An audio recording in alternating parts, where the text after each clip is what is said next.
एक देश एक चुनाव, इस बिल को लेकर लोकसभा में बहसबाजी हुई।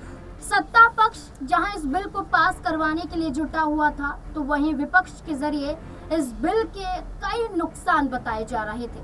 लेकिन लोकसभा में इस बिल को पास कर लिया गया, जेपीसी में इस बिल को भेज दिया गया।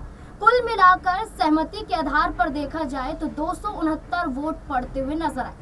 लेकिन जैसे ही ये बिल पास हुआ, वैसे ही भारतीय जनता पार्टी के कई सांसदों की पोल खुलते हुए नजर आई। कई सांसद गैर हाजिर संसद के अंदर नजर आए। आरोप लगाए गए कि आखिरकार क्या भारतीय जनता पार्टी से ये सांसद नाराज है? क्या भारतीय जनता पार्टी के खिलाफ ये सांसद है? क्या इस बिल का समर्थन ये सांसद नहीं कर रहे थे, इसलिए संसद के अंदर मौजूदगी पेश नहीं की? अगर मौजूद होते तो सहमति जतानी ही पड़ती, क्योंकि बीजेपी के सांसद थे। कुल मिलाकर 20 सांसदों का जिक्र किया गया और 20 सांसदों में गिरिराज सिंह, नितिन गडकरी और ज्योतिरादित्य सिंधिया का नाम था। अब ज्योतिरादित्य सिंधिया, नितिन गडकरी, गिरिराज सिंह जैसे कई यहाँ पर 20 सांसद ऐसे थे जो संसद के अंदर मौजूद नजर नहीं आए। बीजेपी के जरिए ये कहा गया कि जब पहले ही व्हिप जारी कर दिया गया था, आपके दूसरे काम बेशक जरूरी थे, लेकिन सभी कामों को छोड़कर बिल पेश होने के दौरान आपको संसद के अंदर मौजूद होना था। लेकिन उसके बावजूद भी आप आए क्यों नहीं? चर्चाएं तेज हैं कि अब इन सांसदों के खिलाफ नोटिस जारी हो सकता है। अब जवाब भी मांगा जा सकता है कि आखिरकार आप गैर हाजिर संसद के अंदर क्यों थे। अब इसको लेकर बड़ा मुद्दा उठ रहा है कि क्या यही सांसद गिराएंगे मोदी सरकार? क्या ये सांसद वजह बनेंगे कि भारतीय जनता पार्टी जो केंद्र में बैठी हुई है, केंद्र से बेदखल होती हुई नजर आएगी? कई सवाल जुड़ जाते हैं, सवालों के जवाब लेंगे। मेरे साथ मेरे सहयोगी सिराज मौजूद हैं। पहले तो सिराज, आपका बहुत बहुत स्वागत है।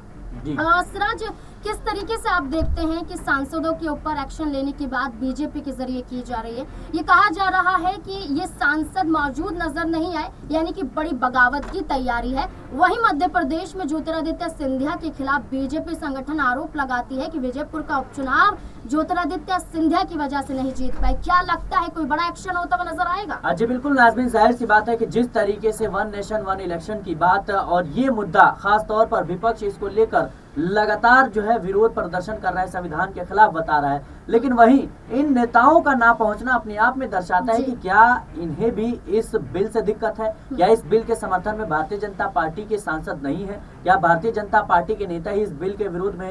ये तमाम सवाल हैं जो लगातार उठ रहे हैं। जाहिर सी बात है, इसमें नितिन गडकरी का नाम शामिल है, इसमें गिरिराज सिंह का नाम शामिल है, इसमें ज्योतिरादित्य सिंधिया का नाम शामिल है। ये 3 बड़े ऐसे नाम हैं जो अक्सर चर्चाओं में रहते हैं। कहीं ना कहीं राजनीति में इनकी अच्छी खासी भूमिका है और जाहिर सी बात है कि इन नेताओं का ना पहुंचना अपने आप में कई सवाल खड़े करता है। वहीं भारतीय जनता पार्टी की तरफ से लगातार इस बात के दावे किए जा रहे हैं कि पहले ही इन नेताओं को सूचना दे दी गई थी कि आपको किसी भी कीमत पर संसद में मौजूद रहना है। लेकिन भारतीय जनता पार्टी के ये नेता उस वक्त, जिस वक्त वन नेशन वन इलेक्शन को लेकर वोटिंग चल रही थी, तो संसद में मौजूद नहीं थे। अब कहीं ना कहीं इसके बाद से लगातार सवाल उठ रहे हैं कि क्या ज्योतिरादित्य सिंधिया बीजेपी से बगावत करेंगे? क्या ज्योतिरादित्य सिंधिया भारतीय जनता पार्टी से अलग राह अपनाएंगे? ये तमाम सवाल हैं। हालांकि राजनीतिक गलियारों में इस बात के कयास जरूर लगाए जा रहे हैं, लेकिन स्पष्टीकरण अभी तक किसी भी देखिए सिराज, यहाँ पर मैं एक सवाल लेना चाहूंगी कि महाराष्ट्र से वर्ली विधानसभा सीट जीतने वाले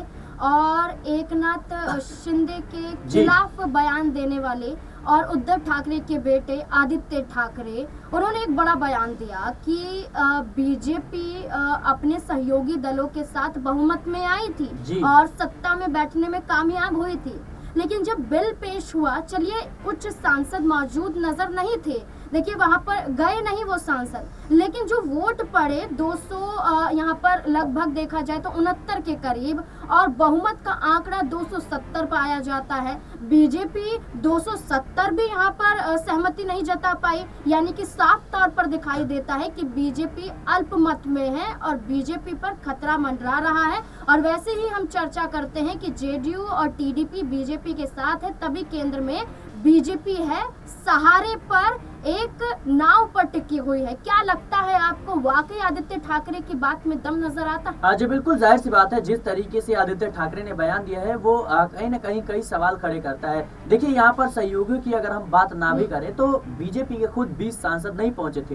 अब ये सांसद क्यों नहीं पहुंचे? क्योंकि इन्हें तो पहले ही बता दिया गया था, इस बात की सूचना थी कि भाई महत्वपूर्ण दिन है, आप किसी भी कीमत पर संसद में अपनी हाजिरी लगाइए। वन नेशन वन इलेक्शन जैसा बड़ा मुद्दा, जो भारतीय जनता पार्टी का एक बड़ा मुद्दा कहीं ना कहीं रहा है, वो उसके वोटिंग के दौरान ये तमाम केंद्रीय मंत्रियों का ना पहुंचना, जो बड़े सांसद है उनका ना पहुंचना अपने आप में सवाल खड़े करता है कि क्या इस बिल को लेकर भारतीय जनता पार्टी के खेमे में ही अंतर कला है? क्या ये जो सांसद हैं, जो विधायक हैं, या फिर तमाम जो नेता हैं, वो इसको लेकर सहमत नहीं है? क्या जो भारतीय जनता पार्टी का शीर्ष नेतृत्व है वो अपने सहारे कहीं ना कहीं इस बिल को ला रहा है?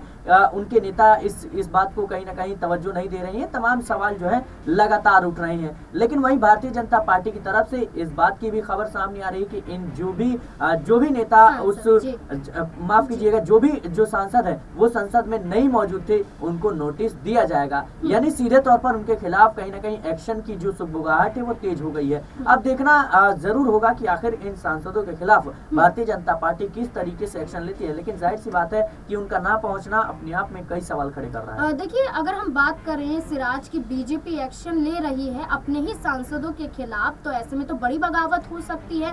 देखिए, आप उनसे कारण पूछ सकते हैं, हो सकता है कि जरूरी काम हो, लेकिन चलिए यहाँ पर पहले ही व्हिप जारी कर दिया गया था। लेकिन बात ये आ जाती है कि आप अपने ही सांसदों को अब एक बड़े कटघरे में खड़े करते हुए नजर आ रहे हैं। तो ये सांसद जो अभी तक गायब थे वो बीजेपी छोड़ने के लिए तैयार भी हो सकते हैं। क्या लगता है? क्योंकि एकनाथ शिंदे की अगर हम बात करें, बीजेपी के साथ जुड़ी हुई है, और एकनाथ शिंदे के भी सांसद हैं, अजीत पवार गुट के भी सांसद हैं, नीतीश कुमार के भी सांसद हैं, टीडीपी के भी सांसद हैं, चंद्रबाबू नायडू के, और वहीं बीजेपी के खुद सांसद हैं। आप देखिए कि महाराष्ट्र से अलग हटकर हम देखें तो कई ऐसे राज्य हैं जहां पर बीजेपी के सांसद, कई सहयोगी दलों के सांसद बीजेपी से नाखुश हैं। अगर अलग हटते हुए नजर आ सकते हैं तो क्या सरकार नहीं गिर जाएगी?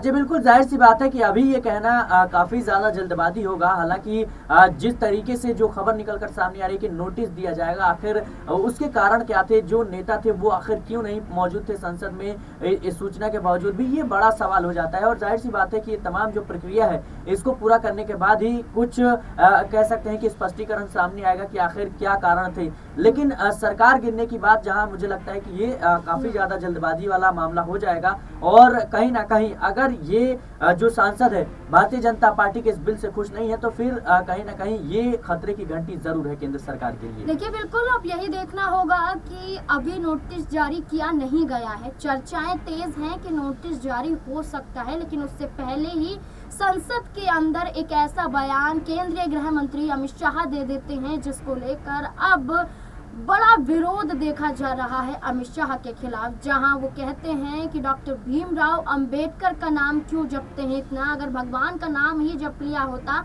तो स्वर्ग की प्राप्ति हो जाती। तो ये मुद्दा कहीं ना कहीं छुपता हुआ नजर आ रहा है। लेकिन देखना होगा कि ज्योतिरादित्य सिंधिया और तमाम वो सांसद जो मौजूद नजर नहीं आए संसद के अंदर, क्या जवाब देते हुए नजर आएंगे, या फिर जो हम मध्य प्रदेश में ज्योतिरादित्य सिंधिया के खिलाफ एक बड़ी बगावत देख रहे हैं बीजेपी के जरिए, जहां ज्योतिरादित्य सिंधिया भी अपनी नाराजगी जाहिर करते हुए नजर आते हैं, जो ये तक कह देते हैं कि मैं बयान के ऊपर बयान नहीं देता, मुझे बीजेपी ने बुलाया नहीं गया, मुझे अगर बीजेपी बुलाती है तो मैं जरूर विजयपुर उपचुनाव के प्रचार प्रसार में जाता। वहीं बीजेपी के जरिए ये कहना कि स्टार प्रचारक की लिस्ट में नाम शामिल किया गया, सिंधिया अपनी वजह से नहीं पहुंचे, तमाम यहाँ पर बयानबाजी का दौर हमने देखा। लेकिन ज्योतिरादित्य सिंधिया अब इस पूरे मामले से अलग हटते हुए दिखाई दे रहे हैं। देखना होगा कि मध्य प्रदेश के महाराज केंद्रीय मंत्री ज्योतिरादित्य सिंधिया वो तमाम सांसद क्या फैसला लेंगे और क्या अपने बचाव में बयान देते हुए नजर आएंगे। क्या लगता है आपको, जिस तरीके का